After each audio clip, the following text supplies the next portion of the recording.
안녕하세요. 오늘은 지장간표 암기하는 방법 혹은 다시 이제 재복습이라고 생각하시면 좋을 것 같아요.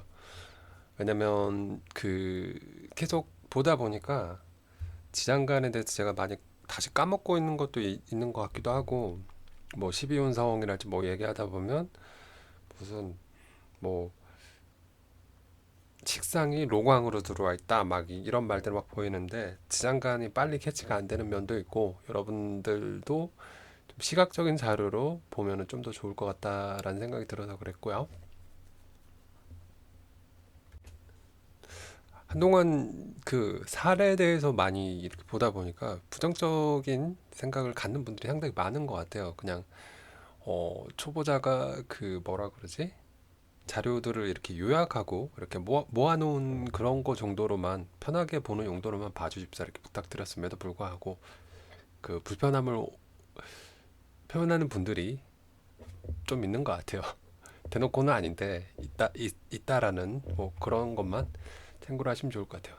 지장간표라고 제가 만들어 봤어요. 하나씩 만들어 봤는데 역시나 여러분들이 한문을 보면 한문 알러지가 생기실 수 있을 것 같아요. 그러니까 쓰지는 못하더라도 한문을 보고 대충 읽을 수는 있을 거예요. 많이 보다 보면. 그래서 그 부분들을 좀 강화를 시켜 보려고 한 거고요. 일단 좌오묘유부터 먼저 보면 좋을 것 같아요. 자오묘유 뭐 십윤성 볼 때 보면 지장간이 뭐 로광으로 들어와 있니 어쩌는지 막 그렇게 얘기를 하죠. 자, 그때 보면 왜 그런 얘기를 하는지에 대한 이해를 하는 게 중요하다라는 생각이 들어요. 일단 묘목이라고 하는 거는 인묘진이라고 하는 봄 계절, 나무 나라의 센터에 해당하는 거예요. 그러니까 아이돌 중에서 센터에 해당하는 비주얼이 딱 그 그룹의 개성이 딱 드러나 있는 애들이에요. 그러니까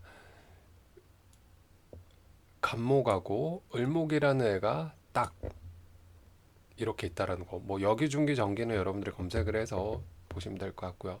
그 오화 같은 경우는 병화, 정화가 이렇게 딱 있고 유금 같은 경우는 천간의 경금과 신금의 성향을 이렇게 딱 지니고 있다. 그다음에 자수 같은 경우도 임수랑 계수의 성향을 지니고 있다 이렇게 보시면 될 것 같아요. 그래서 물의 성향에 해당하는 천간 두 개를 다 이렇게 성질을 지니고 있다. 한 가지 특이점은 오화만 이 중간에 기토라고 하는 거를 하나 띄고 있는데요. 예전에 사주 독학 시리즈 영상을 보시면 아마도 이제 자수부터 보통 시작을 자축인묘 진사오미 신유술에 이렇게 가는데 이 중간 반환점에 해당하는 역할을 해서 기토를 하나 끼지 않았나라고 제가 이렇게 얘기를 했던 부분이 있을 거예요. 저는 지금도 그렇게 생각을 하고 있고요. 그러니까 어디 자료를 찾아보더라도 쉽게 이런 부분들을 찾기가 어렵더라고요. 뭐 그렇고요. 자세히 이제 특징을 보시면 이렇게 계속 이어져요. 이렇게 이어지는 느낌이 들 거예요. 이렇게 계속 이어져요. 반 사이클 정도는 이어져요. 이렇게 글자가 여기까지 딱 끊기고, 그러니까 목화까지 딱 끊기고, 그다음에 금수에서 다시 또 이렇게 성향이 이어지고 있다라는 게 보여요. 이렇게. 자, 요 이해가시죠? 그래서 모르면 유금 같은 경우는 여기서 무임경을 신에서 무임경으로 끝났으니까 뭐 경으로 이어져서 이렇게 되는구나 뭐 이런 식으로 외우기 좀 더 편하실 거다라는 거. 자, 그러면 이제 두 가지 우리가 왕진했어요. 왕 계절의 왕에 해당하는 거 자오묘유 같은 경우는 마찰을 했단 말이죠. 그러면 생지라고 하는 거는 인신사에 인사신에 뭐 이렇게 얘기를 하죠. 계절의 시작이에요. 계절의 시작. 자, 이 시작이라는 말을 떠올려서 우리가 만들어 보자고요. 시작, 시작. 그래서 얘네들은 시작이니까 크게 원래 보통 뭔가 사업을 시작한다 할 때 크게 시작하잖아요. 그래서 얘네들의 지지 자체도 왜 이렇게 말을 버벅거리지? 다 양이에요. 양이다 보니까 여기 안에 들어가는 글자들은 다 양간이 와요. 양간이 오게 된다라는 거. 양간이 오게 된다라는 거. 반대로 그 이 진술충미 같은 경우는 계절이 끝나는 자리라서 이 진토는 얘가 양토니까 여기가 무토가 왔지만 여기는 다 음간들이 오게 돼요. 여기도 마찬가지. 오화도 음간들이 오게 되고 아니다. 오화가 아니지. 여기는 아니에요. 미토를 봐야 되는데 엄한 데를 봤네. 다시. 그래서 여기를 보면 계절이 끝나는 부분을 보면 끝마무리는 보면 끝마무리를 보자고요. 자, 이 진토가 양토니까 여기는 양토가 왔어요. 진토 자체가 양토니까 얘의 특성상 여기가 양토가 온 거예요. 미토는 음토니까 기토가 음토가 온 거고, 그 다음에 술토는 양토니까 무토가 여기가 양이 온 거고, 기토는 음토니까가 아니라 축토가 음토니까 기토가 여기 온 거고. 근데 그 위에 두 칸에 있는 글자들은 보면은 다 음이에요. 음의 성질. 정화도 음이고, 을목도 음이고, 이 신금은 천간에 있는 신금인 거예요. 자, 그래서 이렇게 된다라는 거예요. 이렇게. 자, 그래서 이런 규칙성이 있다라는 거. 자, 그러면 다시 왕지로 넘어가서 왕지, 인사신해, 인신사해라고 보통 우리가 부르는 거. 인신사해라고 부르는 건 아마 인신충, 사해충 이렇게 돼서 그렇게 먼저 부르는 건지 어떤 건지 모르겠어요. 자, 일단 얘네들은 뭔가 시작하기 위해서 광활한 스테이지가 필요해요. 무대가 필요하다는 거죠. 그렇기 때문에 무대라고 했어요. 제가 일부러 말을 무대라고 억지로 만들었어요. 양토, 큰 스케일의 토양이 필요하다. 양토가 필요하다. 그래서 다 무로 시작을 해요. 무.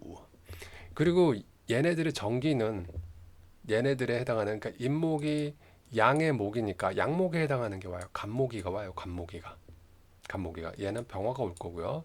그다음에 금 중에 양금은 경금이니까 이렇게 될 거고 수 중에 양수는 임수니까 저렇게 될 거예요. 그리고 중간에 오는 자리는 중간 보스급이 와요. 중간 보스급이 오는데 얘네가 시작하는 자리를 했죠. 시작하는 자리니까 그 다음 계절이 오고요. 여기는 끝나는 자리니까 그 전 계절에 글자가 와야 돼요. 전 그렇게 외웠어요. 이거 어거지로 그 소설 쓰듯이 제가 이런 규칙성이 있어서 만들어 본 거예요. 시작한 자리니까 이러고 외우면 되겠지라고. 그래서 목 다음에는 화가 오니까 양화가 오게 되는 거고 그다음에 화 다음에는 목화토금수는 아니에요. 목화금수 계절상으로 보라는 거예요. 화 다음엔 금이니까 양금인 경금이 오게 된다라는 거. 그다음에 여기는 경금 다음에 금 다음에 수니까 임수가 올 거고 수 다음에 목이니까 이렇게. 그래서 이런 식으로 저는 이런 식으로 외웠어요. 인 같은 경우는 무 그리고 임목이니까 갑으로 끝나겠네. 그 다음 계절이 화니까 양화니까 병이네. 그래도 무병갑이겠네. 이렇게. 그리고 사 같은 경우는 무 그다음 병화로 끝날 거고 그 다음 계절이 가을이니까 가을에 해당하는 거 양금 경금이네. 그래서 무경병 이렇게. 물론 자기의 그 일주에 해당하는 지지에 있는 거는 저절로 외우게 되더라고요.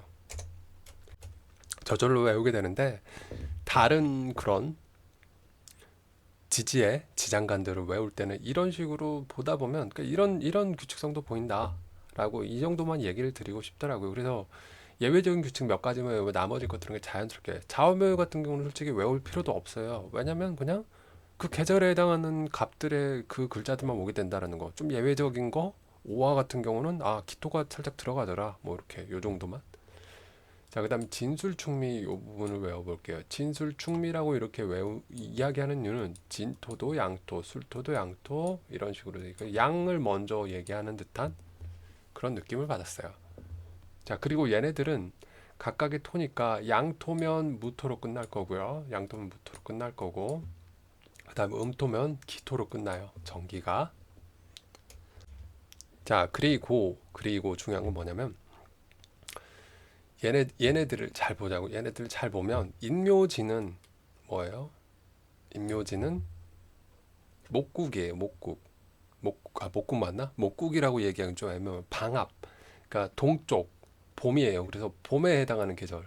을목이가 여기 와요. 자, 모르겠으면 묘목이 갑에서 갑을로 끝나니까 을이 여기에 다시 온다라고 보시면 될 것 같아요. 그리고 여기 중기에 오는 거는 뭐냐면 목 전에 그러니까 봄 전에 계절이 와야 돼요. 봄 계절이. 그러니까 수가 되겠죠. 겨울에 해당하는 수가 되겠죠. 수의 음이 온다라는 거. 자, 그러면 마찬가지로 이 술토라고 하는 거에 대해서 한번 떠올려보세요. 술토. 자, 제가 이 논리를 어떻게 해당하는지 제가 보여드릴게요.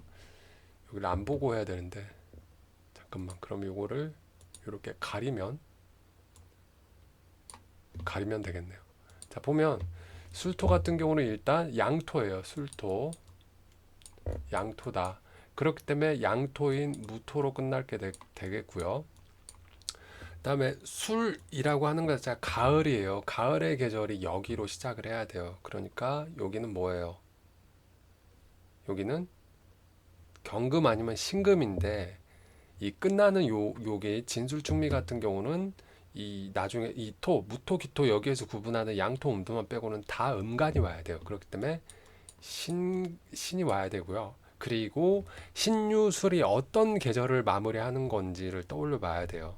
어떤 계절? 자, 신유술 가을이에요. 그럼 그 전 계절에 그 중간에 와야 된다 했죠. 중간 보스. 그럼 어떤 거? 여름 화란 얘기예요. 화에서 음간 정화가 되겠죠. 그래서 신정모가 된다라는 얘기예요. 그래서 신정모가 이렇게 됐죠. 그래서 모르면 이런 식으로 외우시면 되고요. 중요한 건 이거를 억지로 외우지 마시고요. 우리가 많이 보다 보면 아주 그 만세력을 많이 보다 보면 아래에 저절로 쓰여져 있어요. 계속 얘기하다 보면 저절로 외워져요. 그래서 이런 부분에 대해서 너무 고민을 하지 마시라는 거. 지장간을 굳이 처음부터 억지로 외우려고 머리를 싸맬 필요가 없었다. 저는 공부를 해보니까 그랬던 것 같아요. 예전에 외우려고 뭐 지장간 중요하다 막 얘기하는 사람들이 있는데 외워야 된다 얘기하는 사람들이 있었는데 자주 보다 보니까 외워지더라고요. 오히려 그게 저는 더 마이너스인 것 같아요. 소모적인 것 같아요. 왜냐면 이거 외운다고 백날 보고 있으면 뭐예요? 다른 내용, 호기심 있는 내용 보다 보면 자연스럽게 나오는 건데 그런 얘기들을 드리고 싶어요. 그래서 지장간 표에 대해서 이런 식으로 뭐 절반 사이클을 기준으로 해서 연속적으로 이렇게 이어지는 느낌이 있고 계속 이어지고 그 다음에 인신사회 같은 경우는 생지니까 시작하는 계절 좀 큰 스케일의 양간들이 오게 되고 그 다음에 자음묘 같은 경우는 도와 왕지니까 각 계절에 해당하는 그 오행에 해당하는 그 뭐냐 그 글자들이 양간 음간이 다 오게 된다는 거 이런 것들 그리고 진술중매 같은 경우는 무토기토 구분하는 거 그거 빼고는 다 음간들이 온다는 거 그리고 전 계절을 마무리를 해야 된다 마무리를 하는 그런 시기다라고 이렇게 생각을 하시면 조금 더 암기하시기에 암기보다는 글자들을 그냥 이렇게 이해하기 편하더라고요. 아 저런 구조구나. 왜 얘가 지장간이 이거지라고 고민할 필요가 없더라고요. 저는 이거를 생각하고 나니까 그렇게 얘기를 드리고 싶어요. 여러분들 보다시피 제가 누군가한테 배운 게 아니고 그냥 혼자 생각을 해본 거예요. 아 이거 어떻게 하면 빨리 외우지? 어떻게 하면 이러지라고 생각을 해서 이게 맞는지 틀린지 몰라요. 근데 저는 이렇게 생각하니까 해결이 됐더라. 이런 경험에 관한 얘기였으니까 여러분도 참고로 하시죠. 어떨지는 여러분들의 선택이다라고 이렇게만 얘기를 드릴게요. 자, 영상 보느라 수고 많으셨고 좋은 하루 되시길 바라겠습니다. 그리고 건강 관리를 위해서 운동 항상 꾸준히 하시라는 거 요거 우리 약속하자고요. 좋은 하루 되세요.